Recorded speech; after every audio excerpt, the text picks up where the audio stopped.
रही हो? मतलब बहुत जल्दी मैं दादी बनने वाली हूँ और हमारे घर एक छोटा सा सदस्य आने वाला है। अरे माँ जी, जैसा आप सोच रही है वैसा बिल्कुल नहीं है। रात को ज्यादा पी ली थी, सुसरी उतर नहीं रही है, बस उसे उतारने के लिए ही खटाई खा रही हूँ। अरे बहू, तू दारू पीती है? मुझे तो आज पता चला। आने दे मेरे बेटे को, आज तेरा सारा नशा उतरवाती हूँ। हाँ, आने दीजिए माँ जी, मुझे उनसे डर नहीं लगता और मुझे दारू पीना भी उन्होंने ही सिखाया है। वो देखो आ गया मेरा बेटा। अरे बेटा देख तो, बहू कह रही है कि वो तुझसे नहीं डरती और उसको तूने दारू पीना भी सिखाया है।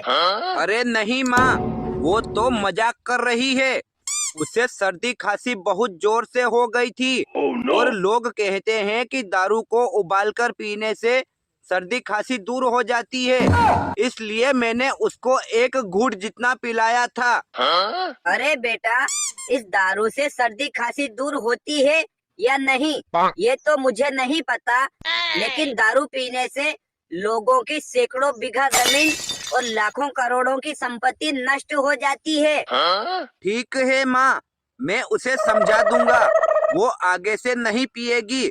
और गोरी, तुम भी खड़ी खड़ी मेरा मुंह क्या देख रही हो?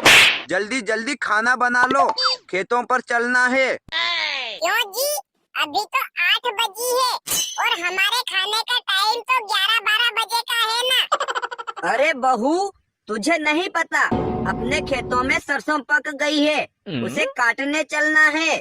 और फिर हम किसान लोग हैं, अगर 11 बजे 12 बजे खाना खाएंगे तो फिर खेतों में काम कब करेंगे? सुनो जी, देखो तो माँ जी मुझे खेत पर ले जाने की बोल रही है। मैं नहीं आऊंगी खेत पर, तपती धूप में काम करने से मैं काली पड़ जाऊंगी। अरे भाग्यवान, हम किसान हैं और हमारा गुजारा खेती से ही होता है।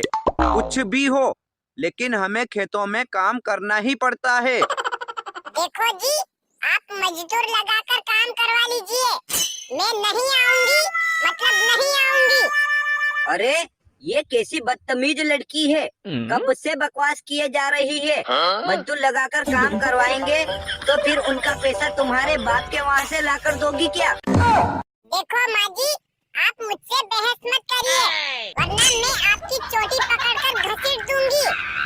देख बदतमीज लड़की, तू भी बंदरिया की तरह ज्यादा उछल कूद मत कर, वरना मैं भी तेरा मुंह नोच लूंगी। अरे ये क्या कर रही हैं आप दोनों?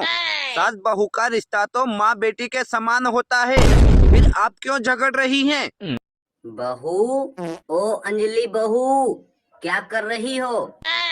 कुछ नहीं माँ जी, मेरी मम्मी से बात कर रही हूँ। अच्छा ठीक है बहू, कर लो बात, और समधन जी को मेरी तरफ से भी राम राम बोल देना।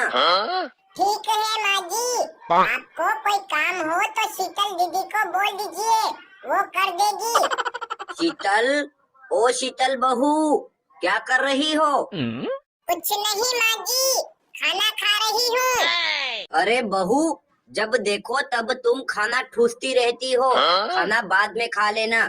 और जाओ मेरे लिए एक कप कड़क चाय बना कर ले आओ, मेरा सिर बहुत तेज दर्द कर रहा है। ठीक है माँ जी, अभी बना कर लाती हूँ। शीतल, ओ शीतल बहू, तू बड़ी कामचोर है, एक कप चाय बनाने में भला इतना टाइम लगता है क्या? अरे महारानी, मुझे चाय बनाकर पिला दे, उसके बाद भले नींद निकालती रहना। बस अभी लाती हूँ, ये लो माँ जी आपकी चाय। अरे बहू, मैं चाय पीऊं तब तक तुम यहीं खड़ी रहो, उसके बाद मेरे हाथ पैर दबा देना, बहुत तेज दर्द कर रहे हैं। लेकिन माँ जी, मेरे खाने की थाली अधूरी पड़ी है, उसमें मक्खी गिर जाएगी। आप अंजलि को बोल दो, वो दबा देगी। अरे बहू, वो बेचारी उसकी माँ से बात कर रही है, ऐसे में उसे बुलाऊंगी तो उसका दिल टूट जाएगा। ठीक है माँ जी, मैं फटाफट खाना खाकर अभी 2 मिनट में आती हूँ। अरे अंजलि बहू, आज तुम सज धज कर आई हो और बड़ी प्यारी लग रही हो, कहीं जा रही हो क्या? हाँ माँ जी, आज मेरी सहेली का जन्मदिन है। मैं उसके जन्मदिन की पार्टी में जा रही हूँ। अरे बहू, ऐसे कैसे खाली हाथ जा रही हो? कुछ पैसे चाहिए तो मेरे पर्स से निकाल कर ले जाओ। नहीं माँ जी, मेरे पास पहले से ही 5,000 रुपये रखे हुए हैं, उन्हीं से काम चला लूंगी। अरे बहू, फिर भी मेरे पर्स से 2,000 रुपये निकाल कर ले जाओ, क्योंकि मैं चाहती हूँ कि मेरी बहू किसी के सामने छोटी ना दिखे। ठीक है माँ जी, मैंने 2,000 रुपये ले लिए हैं और मैं जा रही हूँ। और हाँ, शाम को आते वक्त थोड़ी सी देर हो जाएगी। आप शीतल दीदी को बोलकर खाना बनवा लीजिएगा। लीजिए माँ जी, मैं आ गई खाना खाकर। लेट जाइए, आपके हाथ पैर दबा देती हूँ। रहने दो, अब हो गया मेरा दर्द गायब। एक काम करो, तुम जाओ और कपड़े धो लो। और हाँ, 2 जोड़ी मेरे और 1 जोड़ी अंजलि के भी पड़े हैं, उनको भी धो देना। लेकिन माँ जी, अंजलि आकर अपने कपड़े खुद धो लेगी। मुझे और भी बहुत काम करना है। अरे बहू, वो बेचारी पार्टी से थकी हारी आएगी और उसे आने में देर भी हो जाएगी। उसके कपड़े तू धो देगी तो क्या दुबली पड़ जाएगी? ठीक है माँ जी, धो दूंगी। लेकिन आपसे एक बात कहनी है, मुझे 1,000 रुपये दीजिए। मेरे सारे कपड़े फट गए हैं, मैं 1 जोड़ी कपड़े खरीदना चाहती हूँ। अरे बहू, अभी 6 महीने पहले ही तो तुमने 1 जोड़ी कपड़े खरीदे थे, वो भी फट गए क्या? और हाँ, मेरे पास पैसे नहीं है, जब पैसे होंगे तब ले लेना। माँ जी, मेरे पुराने सारे कपड़े फट गए हैं, बस वो 1 जोड़ी ही बचे हैं। रोज रोज उसी 1 जोड़ी को पहनकर मुझे भी शर्म आने लगी है। पैसे दीजिए ना प्लीज। अरे, मैंने बोल दिया ना मेरे पास पैसे नहीं है। पता नहीं किस कंगाल खानदान से आई है, जब देखो तब पैसा मांगती रहती है।